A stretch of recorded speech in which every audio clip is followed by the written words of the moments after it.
നിങ്ങളുടെ പൊളിറ്റിക്സ് കളിക്കാനാണ്. ആ പൊളിറ്റിക്സിനെ കേരളത്തിലെന്നല്ല ഈ രാജ്യത്ത് വെച്ച് ഉറപ്പിക്കില്ല. ഈ സംസ്കാരം വേറെ, നിങ്ങളുടെ സംസ്കാരം വേറെ.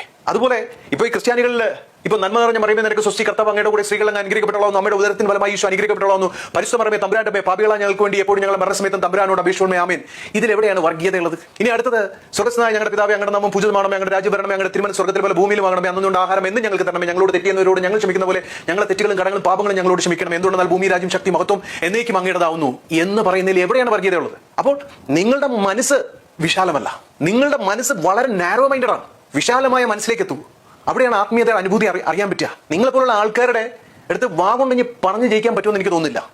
നിങ്ങൾക്കൊക്കെ തരാനുള്ള മരുന്നുണ്ട്. അതിന് ഞാനിപ്പോൾ കേരളത്തിലല്ല, ഞാൻ കേരളം വിട്ടുപോയി. ഞാനിവിടെ കേരളത്തിലുണ്ടായിരുന്നെങ്കിൽ നിങ്ങൾ ഈ കൊഴുപ്പ് അവിടെ കാണിക്കില്ലായിരുന്നു. എന്തായിരുന്നാലും കൂടുതൽ ഞാൻ ദീർഘിപ്പിക്കുന്നില്ല. കേരളത്തിലെ ജനത മനസ്സിലാക്കേണ്ടത് വിവേകാനന്ദ സ്വാമി പറഞ്ഞ പോലെ കേരളം ഒരു ഭ്രാന്താലയമാണ്. അവിടെ പ്രോപ്പറായിട്ട് മനുഷ്യനായി കാണാനും ധർമ്മം എന്താണെന്ന് പഠിപ്പിക്കാനും ആത്മീയതയിലെ സയൻസ് എന്താണെന്നും അതിനകത്തുള്ള സൂക്ഷ്മ ശരീരത്തെ പറ്റിയും അതുപോലെ തന്നെ നമ്മളുടെ ചക്രാസിനെയും ഓറയിനെ പറ്റിയും നമ്മൾക്കുള്ള ആനന്ദം എങ്ങനെ ഉണ്ടാക്കാമെന്നും നമ്മൾക്ക് എങ്ങനെ ആരോഗ്യം നിലനിർത്താമെന്നും നമ്മളുടെ വെൽബീയിങ്ങിന് വേണ്ടിയിട്ടുള്ള, നമ്മുടെ വെൽനെസ്സിന് വേണ്ടിയിട്ടുള്ള ഒരു രീതിയിലുള്ള ഒരു പ്രോസസ്സോ ഒരു സ്റ്റഡീസോ കേരളത്തിൽ നടക്കുന്നില്ല.